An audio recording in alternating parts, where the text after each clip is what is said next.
Hello बच्चा लोग, मैं हूं आपकी biology faculty Tulika ma'am and I welcome you all to the platform of NEET Phoenix by Unacademy.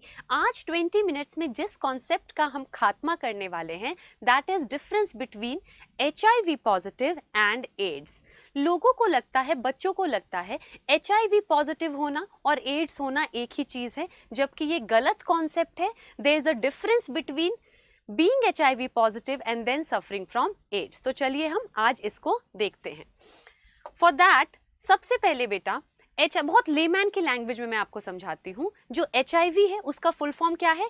Human immuno deficiency virus. ये एक वायरस है जिसके पास RNA का जीनोम है, यानी ये एक रेट्रो वायरस है। अगर आपकी बॉडी में HIV एंटर करता है तो हम कहते हैं that person is HIV positive. When it enters your body and remains inactive, वो कोई हार्म नहीं कर रहा आपकी बॉडी में, वो चुपचाप आपकी बॉडी के एक सेल के अंदर है, but then because you have HIV in your body you are HIV positive. लेकिन वो आपकी बॉडी को कोई हार्म नहीं कर रहा, वो इनएक्टिव फॉर्म में एक सेल के अंदर चुपचाप बैठा हुआ है, नॉट कॉजिंग एनी हार्म। तो ये आप HIV पॉजिटिव हो, but then you are not suffering from AIDS. AIDS कब होता है बेटा? When due to HIV। अब वो HIV क्या करता है? वो इनएक्टिव नहीं बैठता, वो धीरे धीरे आपके WBC के एक टाइप को, which is TH cell, T helper cell, वो धीरे धीरे HIV क्या करता है? आपके TH सेल के नंबर को, यानी WBC के नंबर को घटाता चलता है, बिकॉज WBC कम होते चलते हैं and WBCs are your defence cell जो आपको इन्फेक्शन से बचाते हैं। एक टाइम ऐसा आता है जब HIV ने आपके WBC यानी TH सेल के नंबर को इतना कम कर दिया दैट आपकी पूरी इम्यूनिटी खत्म हो चुकी है, बिल्कुल लो हो चुकी है। एंड देन जो भी इन्फेक्शन आपको नहीं हो सकते हैं नॉर्मली, बिकॉज आपकी इम्यून सिस्टम आपको रोक लेता है, वो इन्फेक्शंस भी अब आपको होने लग जाएंगे।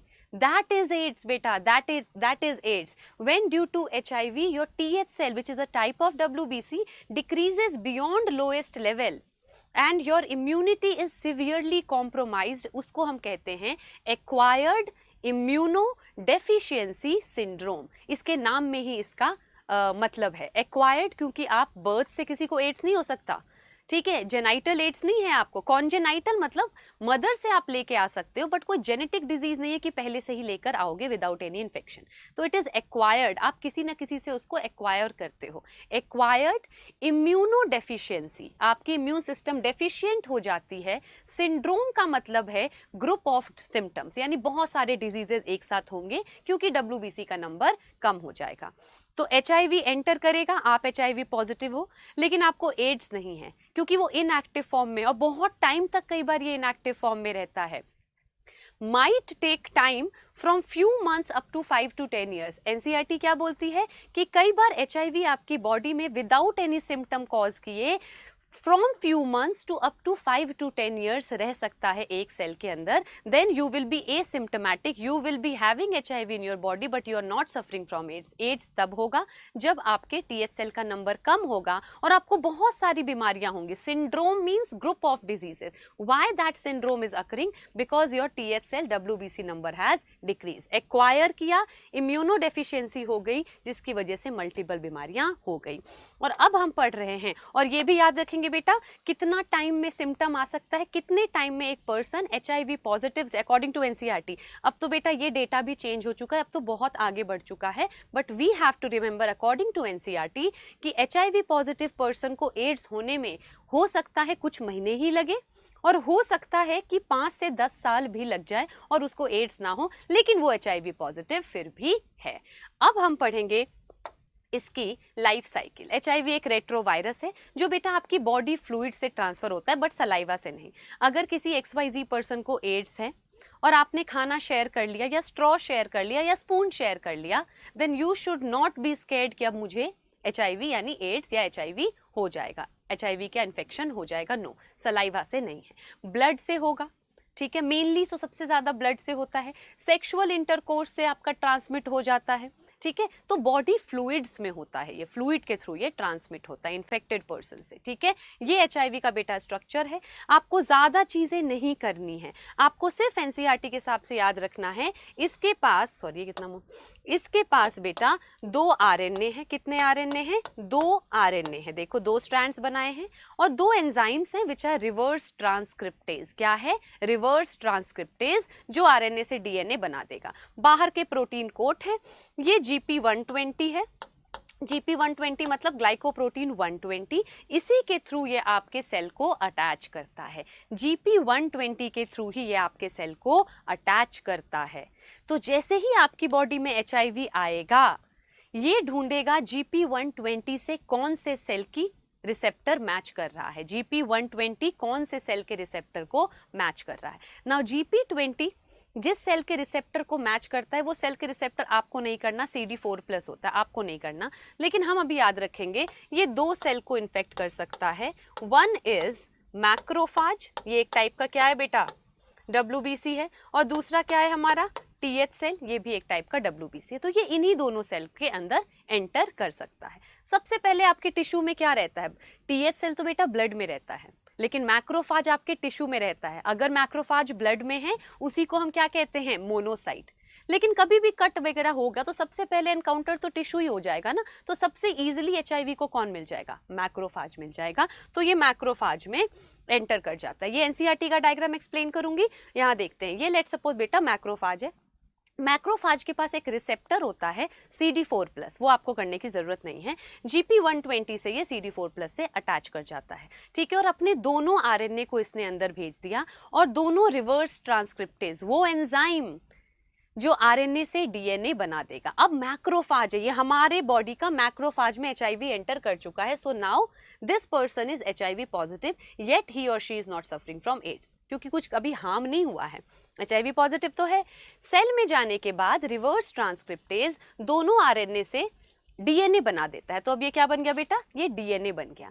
अब ये वायरस का डीएनए चुपचाप ये सेल क्यों मूव कर गया? चलो, मैक्रोफाज के यानी हमारे मैक्रोफाज के डीएनए के साथ जाके देखो एसोसिएट हो जाता है। तो हमारे मैक्रोफाज को लगता है हमारे डीएनए में एसोसिएटेड है। It starts treating it like own DNA, ये अपने ही डीएनए की तरह वायरस के डीएनए को ट्रीट करने लगता है। और जो भी मशीनरी हमारी बॉडी में चलती है, रेप्लिकेशन, ट्रांसक्रिप्शन, ट्रांसलेशन, वो सब होगा और उससे नए नए वायरस बनेंगे। न्यू पॉपुलेशन ऑफ एक का इन्फेक्शन हुआ, बट मैक्रोफाज ने ही, हमारे ही सेल ने वायरस के पॉपुलेशन को बढ़ा दिया खुद, क्योंकि इसको लगा ये हमारा ही डीएनए है। तो कैन आई कॉल कि macrophage is creating more HIV, therefore macrophage is factory of HIV? Yes, macrophage is factory of HIV, ठीक है। अब क्या होता है, कई बार ये चुपचाप मैक्रोफाज में ही रहता है, कई बार तो पॉपुलेशन भी नहीं बढ़ता, ये अपना जेनेटिक मटेरियल डीएनए है। तो जब तक मैक्रोफाज में चुपचाप है, person is HIV positive, not suffering from AIDS, और it varies from few months up to 5 to 10 years, ठीक है। लेकिन ये लक वाली बात है, कभी कभार क्या होता है, ये एचआईवी निकलता है मैक्रोफाज से, इसको डिस्ट्रॉय नहीं करता क्योंकि शाना है ये, इसमें जेनेटिक मटेरियल, इसको डिस्ट्रॉय करेगा तो फैक्ट्री कहाँ बचेगी। तो इसको चुपचाप छोड़ के एक्सोसाइटोसिस से बाहर निकलता है और साइड बाय साइड अब ब्लड में एंटर करता है TH सेल में, T helper cell. T helper cell को सेम काम करता है, लेकिन टी हेल्पर सेल से चुपचाप नहीं निकलता, उसको डिस्ट्रॉय करते हुए निकलता है, उसको तोड़ते हुए निकलता है। फिर नए TH सेल में जाएगा, फिर नए TH सेल में जाएगा। लाइकवाइज स्लोली ग्रेजुअली आपके TH सेल का नंबर घटता जाएगा। 1200 होना चाहिए पर mm3, बट लेस देन 250 हो जाता है, बहुत कम हो जाता है। और TH सेल बेटा CMI यानी सेल मीडिएटेड इम्यूनिटी में भी हेल्प करता है, HMI यानी ह्यूमोरल मीडिएटेड इम्यूनिटी में भी हेल्प करता है। तो ये दोनों इम्यूनिटी खराब, और अब हम बोलेंगे person is suffering from AIDS, person is suffering from AIDS. क्या क्या सिम्टम होंगे? Bouts of fever.